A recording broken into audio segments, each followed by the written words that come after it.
అధ్యక్ష, ఉత్తరాంధ్ర టైగర్, ఉత్తరాంధ్ర ప్రజలందరూ కూడా ఎంతో ప్రేమగా పిలుచుకునే తాతాజీ అని పిలుచుకునే చింతకాయల అయ్యన్న పాత్రుడు గారిని రెండవసారి శాసనసభ్యురాలుగా వచ్చి అధ్యక్ష అని పిలుచుకునే ఒక మంచి అవకాశం కలుగజేసినందుకు గౌరవ ముఖ్యమంత్రి నారా చంద్రబాబు నాయుడు గారికి, ఉప ముఖ్యమంత్రి పవన్ కళ్యాణ్ గారికి, అదేవిధంగా నారా లోకేష్ గారికి, బీజేపీ నాయకులకి అందరికీ కూడా పేరు పేరున ధన్యవాదాలు.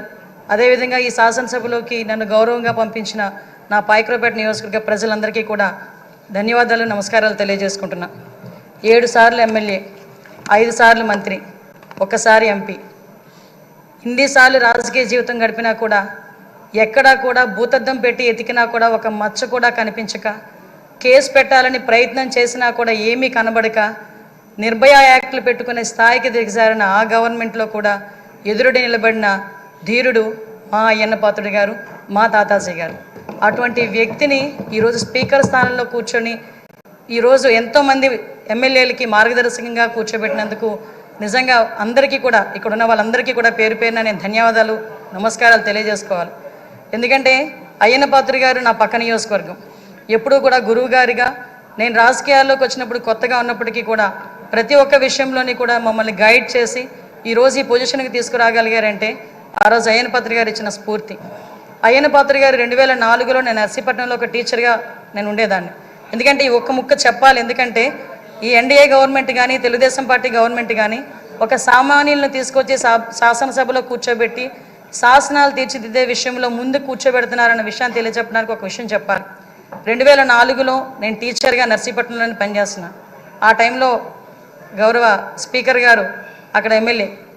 ఆ రోజు నేను వెళ్ళి మీకు బొకే కూడా ఇచ్చున్నా, మీ జన్మదినానికి వచ్చి మేము శుభాకాంక్షలు తెలియజెప్పడానికి యాజ్ ఎ టీచర్గా.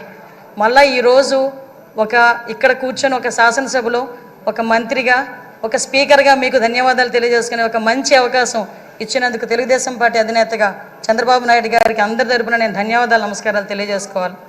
ముఖ్యంగా మీరు చాలామంది ఇప్పుడు చెప్పారు, 40 సంవత్సరాల సుదీర్ఘ రాజకీయ చరిత్ర, ఎక్కడా కూడా మచ్చలేదు. ఎన్నో పోర్ట్ఫోలియోలు చేశారు, ఎంపీగా చేశారు.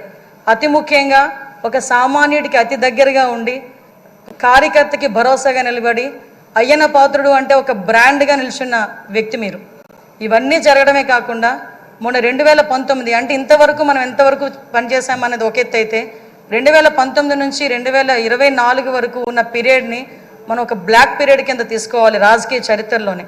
ఎందుకనంటే ఒక శాసనసభ నడిపించడం చేత కాదు, ఒక అడ్మినిస్ట్రేషన్ చేయడం చేత కాక ఒక నియంత పరిపాలనలో ఆంధ్రప్రదేశ్ రాష్ట్రం అట్టడుగుపోయిందన్న సంగతి మనందరికీ తెలుసు. చాలా సందర్భాల్లో తమరితో కూర్చునేటప్పుడు కూడా నేను ఇన్ని సంవత్సరాలు రాజకీయంలో ఉన్నాను కానీ ఇలాంటి ముఖ్యమంత్రిని చూడలేదు అని ఒక్కొక్క సందర్భంలో మీరు మీ భాషలో చెప్పిన సందర్భాన్ని కూడా ఇక్కడ గుర్తు చేసుకోవాలి. ఎందుకనంటే ఇన్ని సందర్భాలు ఒక ఎత్తు అయితే ఈ 5 సంవత్సరాలు మీరు ఎదుర్కొన్న సమస్యలు, నేను ఈ ఒక్క విషయంలోని కూడా మీ కుటుంబ సభ్యుల్ని కూడా నేను అప్రిషియేట్ చేయాలి సార్. ఎందుకంటే 40 సంవత్సరాల రాజకీయ చరిత్రలో మీరు ఎక్కడా కూడా ఒక మచ్చ లేకుండా మీ రాజకీయ ప్రస్థానం మీరు వెళ్తున్నారంటే అక్కడ మీ సతీమణిగా ఉన్న పద్మావతమ్మ కానీ, మీ కుమారులుగా ఉన్న విజయ్ రాజేష్ గారు కూడా, మా కుటుంబ సభ్యులందరూ కూడా మీకు సపోర్టివ్గా నిలబడ్డాం.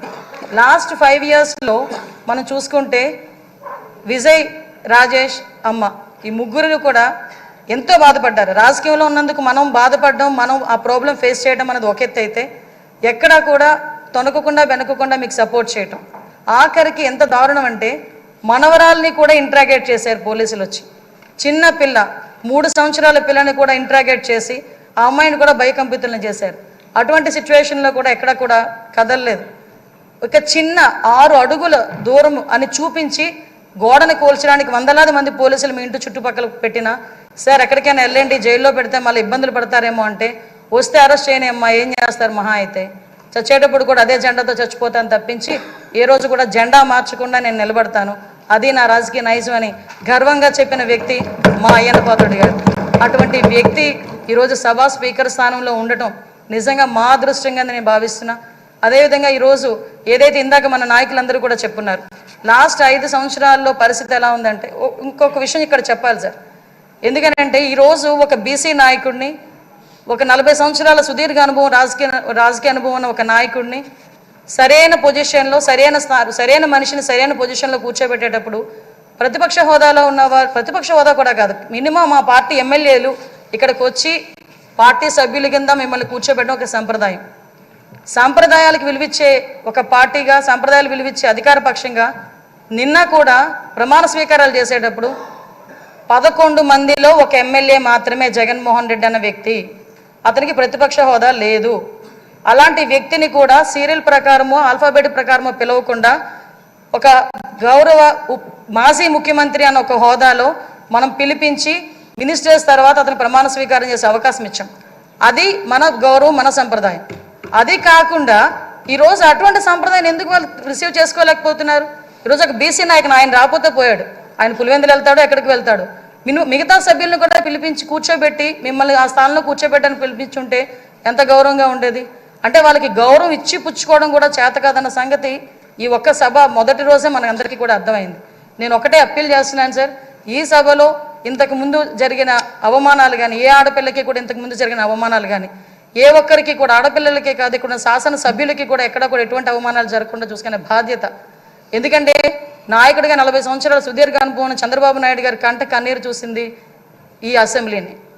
అటువంటి ఈ అసెంబ్లీలో ఆ రోజు కౌరవ సభగా ఉన్న అసెంబ్లీలోకి మళ్ళా గౌరవ సభగా వస్తానని చెప్పి ప్రమాణం చేసి ఇంతమంది సభ్యుల్లో గౌరవంగా మమ్మల్ని కూడా తీసుకొచ్చినందుకు ప్రత్యేకంగా ఆంధ్రప్రదేశ్ రాష్ట్ర ప్రజలందరికీ కూడా ధన్యవాదాలు తెలియజేసుకోవాలి.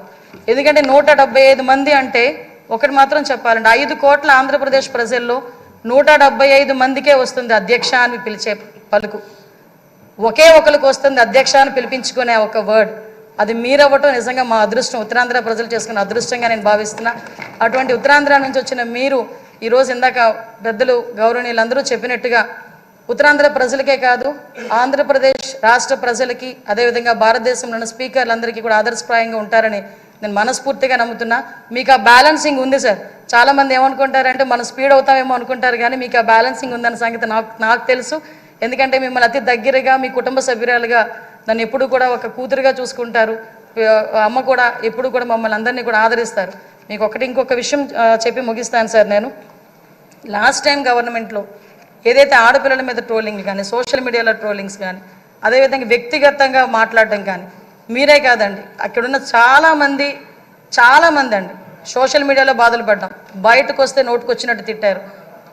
మీతో పాటు మాకు కూడా 23 కేసులు ఇంచుమించుగా కేసులు పరంపర నడుస్తుంది. మీరు నేను కలిపి ఉన్న కేసులు చాలా ఉన్నాయి, ఇంచుమించు 4-5 కేసులు ఉన్నాయి. ఇవన్నీ మళ్ళీ పునరావృతం కాకుండా రాబోయే తరాల వారికి ఒక శాసనసభ అంటే ఇలా ఉండాలి. లాస్ట్ 5 years చాలామంది నాతో చెప్పారు, మేము పిల్లలతో కూర్చొని శాసనసభ చూడలేకపోతున్నాం.